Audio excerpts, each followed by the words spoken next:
Hey everyone, welcome back to another entertaining story time. Today we're diving into an epic tale of mistaken identity, phone numbers, and a cunning plan that you won't believe someone actually pulled off.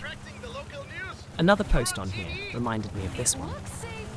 Quite some time ago, my girlfriend and I, now my wife of more than 15 years, moved in together and had to set up all the things: cable, internet, phone, etc. We got our home phone number, our 2 cell phones, and we were off to the races.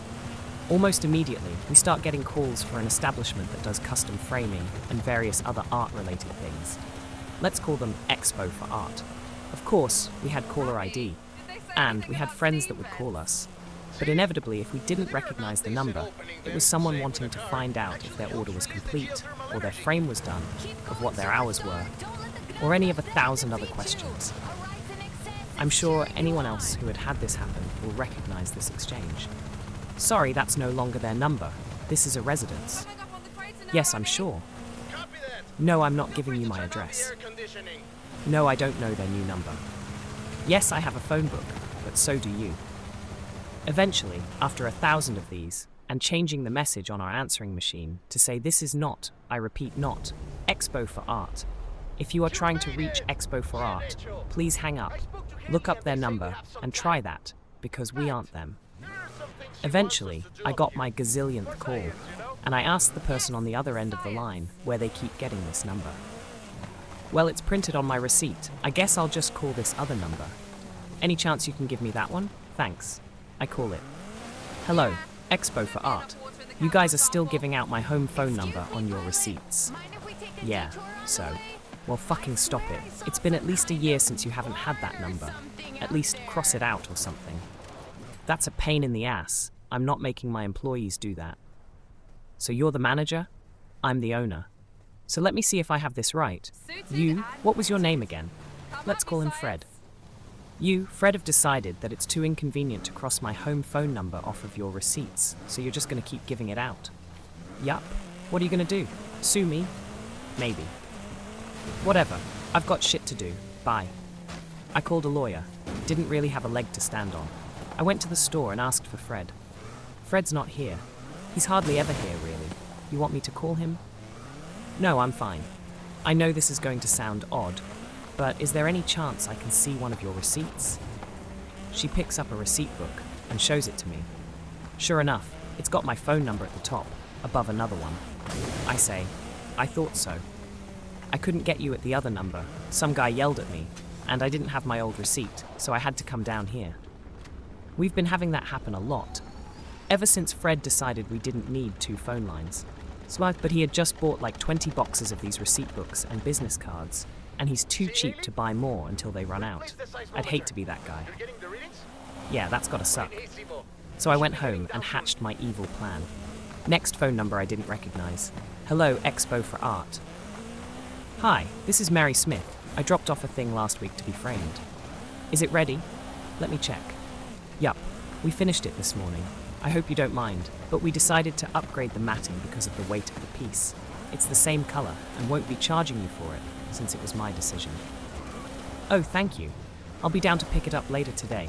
What time do you close? I looked down at the business card with my number and the hours clearly marked 11 to 4. Take your time. We'll be here until 7. Thank you so much. Can you tell me how much that was? $19.99, ma'am, plus tax, so $21.39. Wow, that's cheap. Are you sure? Of course. If anyone has a problem, tell them you talked to Fred. Okay, see you around 6. See you then. Thank you for calling Expo for Art. For weeks, I kept giving out completely random information. How much is a 36 by 48 matted frame? Let's say $24.99. Wow, that's cheap. How much to have it done custom? How they want it? Custom is an extra $10, so $34.99. Wow, that's cheap. I'll be right down. What was your name? Fred. See you in 10, Fred. How much to have the entire front page of the New York Times from 9/11 mounted and framed? $33.99. Unless you want our special proprietary newspaper frame and mat service. Only $49.99 and guaranteed for life. Only at Expo for Art. Tell them Fred sent you. I can only imagine the number of pissed off people who showed up to pick up orders that weren't ready. and when they finally were given a price way higher than what Fred had told them over the phone. Eventually, someone let slip that they called the number on the receipt, and that's what Fred had told them. Fred was not happy. Hello, thank you calling Expo for Art. This is Fred. You're not Fred, I'm Fred. Are you trying to put me out of business? Why, Fred? Whatever do you mean? Someone has been giving prices to my customers and telling them their orders are in when they're not due for weeks. Well, Fred, who called them? Nobody called them. They called us. Then what's the problem? If someone called you and got pricing information, that would seem to be your problem. They didn't call me, they called you. Well, how would that happen? Your number is on my receipts and business cards. My. It seems to me there's a very simple solution here. Take my number off of your receipts and business cards. Do you have any idea how much promotional materials cost? Is it more than it costs to do these jobs for the prices you're quoting?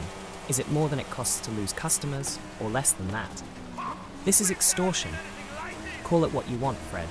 The choices and consequences are entirely up to you. A week later. Hello, Expo for Art. This is Fred.